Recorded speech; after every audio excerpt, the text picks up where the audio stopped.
नमस्कार दोस्तों, स्वागत है आज की वीडियो में।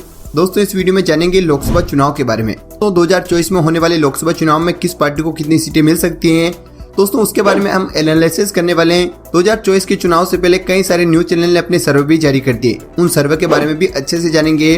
और दोस्तों एक एक करके सभी राज्यों के बारे में पुराने आंकड़े जानेंगे। अभी नए सर्वे जो जारी हुए हैं उसमें किस पार्टी का ग्राफ बढ़ रहा है और किस पार्टी को कम सीटें मिल रही है।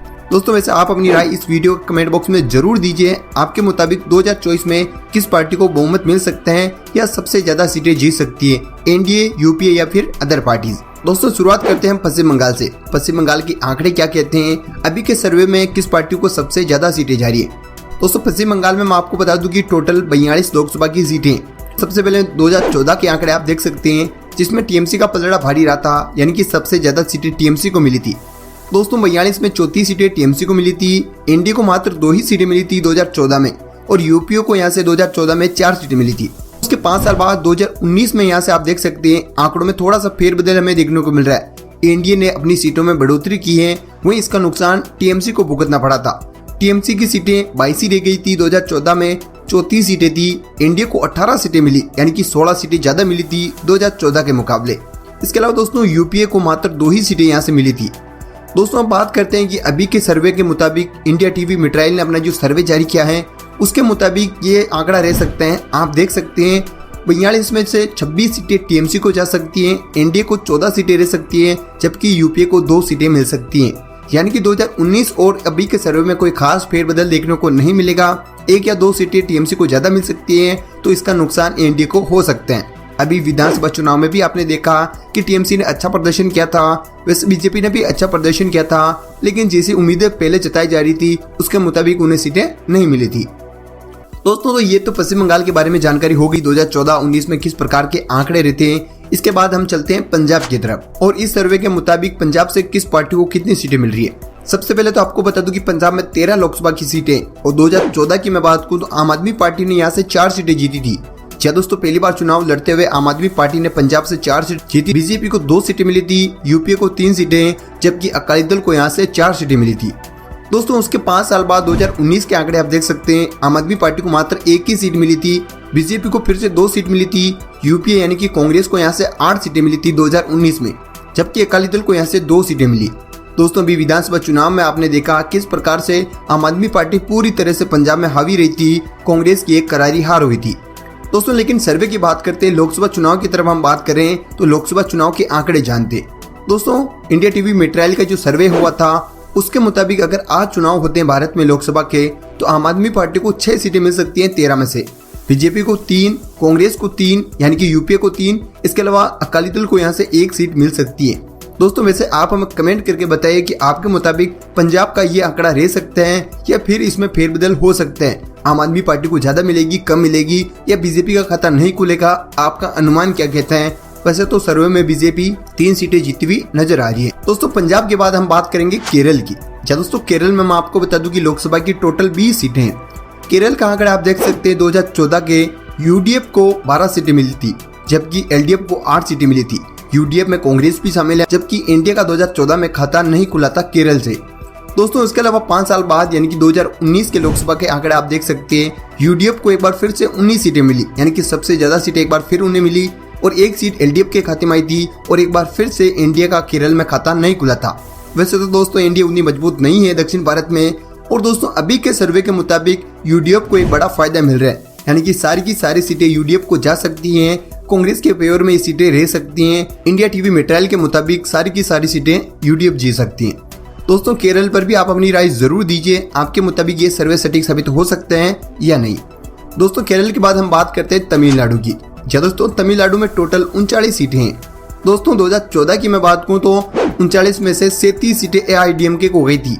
इसके अलावा दोस्तों 2 सीटें बीजेपी को गई थी, जबकि डीएमके का खाता नहीं खुला था, और कांग्रेस को भी कोई सीट नहीं गई थी 2014 की मैं बात कर रहा हूँ। दोस्तों इसके अलावा 19 के आंकड़े आप देख सकते हैं, पूरी तरह से इसमें फेरबदल देखने को मिला था।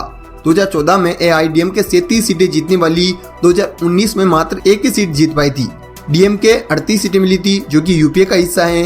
इसके अलावा एक सीट मिली थी वो एआईडीएमके को मिली थी कि बीजेपी का यहाँ से 2019 में खाता नहीं खुला था। दोस्तों 2019 के आंकड़े इस प्रकार रहे थे, लेकिन इस बार के सर्वे में आपको मैं बता दूं कि यूपीए को 38 सीटें मिल सकती हैं, यानी कि 2019 का जो आंकड़ा है वो एक बार फिर से रह सकता है। अगर आज चुनाव होते हैं तो एक बार फिर से डीएमके 38 सीटें जीत सकती है, यानी कि डीएमके और कांग्रेस मिलकर 38 सीटें जीत सकती हैं, यूपीए को 38 सीटें मिल सकती हैं। इसके अलावा एनडीए को एक सीट मिलती हुई नजर आ रही है। आपको मैं बता दूं कि एनडीए में एआईडीएमके भी शामिल है। दोस्तों तो ये तमिलनाडु का आंकड़ा था। इसके बाद हम चलते हैं तेलंगाना की तरफ। दोस्तों तेलंगाना में टोटल लोकसभा की 17 सीटें हैं। 17 सीटों में आपको मैं बता दूं कि 2019 का आंकड़ा कुछ इस प्रकार रहा था। टीआरएस को यहाँ से 9 सीटें मिली थी, बीजेपी को यहाँ से 4 सीटें मिली थी, जबकि एक सीट मिली थी कांग्रेस को। चलो दोस्तों ये आंकड़ा रहा था 19 का। अभी का जो सर्वे है उसके मुताबिक टीआरएस को 8 सीटें मिल सकती हैं, बीजेपी को यहाँ से 6 सीटें मिल सकती हैं, यानी कि 19 के मुकाबले उन्हें 2 सीटें ज्यादा मिल सकती हैं अगर आज चुनाव होते हैं तो। दोस्तों इसके अलावा कांग्रेस को 2 सीटें मिल सकती हैं। ठीक है दोस्तों, अब चलते हैं हम उत्तर भारत की तरफ, जहाँ से बीजेपी यानी कि एनडीए अच्छी खासी सीटें हर बार निकालती है, जीतती है। पिछले 2 चुनाव की मैं बात करूँ तो दोस्तों सबसे पहले मैं गुजरात की बात करता हूँ। तो दोस्तों गुजरात में 2014 के आंकड़े आप देख सकते हैं। सारी की सारी सीटें एनडीए ने जीती थी, यूपीए का खाता नहीं खुला था। और 2019 में भी सेम रिजल्ट रहा था। एक बार फिर से एनडीए ने सारी सीटें जीती थी और यूपीए का यहाँ से यानी कि गुजरात से खाता नहीं खुला था। दोस्तों अभी के सर्वे के मुताबिक यानी कि आज चुनाव होते हैं तो गुजरात में एक बार फिर से 2019 और 2014 की तरह सारी की सारी सीटें एनडीए जीत सकती हैं। दोस्तों आप हमें कमेंट करके बताइए कि अभी चुनाव होते हैं तो गुजरात की सारी सीटें एनडीए जीत सकती हैं या फिर आम आदमी पार्टी या कांग्रेस का वहां से खाता खुल सकते हैं। दोस्तों कमेंट करके हमें जरूर बताइए। ये इंडिया टीवी मटेरियल का सर्वे था।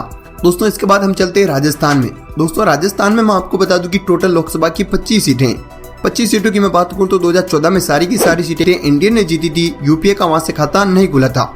और दोस्तों सेम उसी प्रकार से 2019 में भी रहा था। 25 की 25 ही सीटें एनडीए को मिली थी, यूपीए का खाता नहीं खुला था।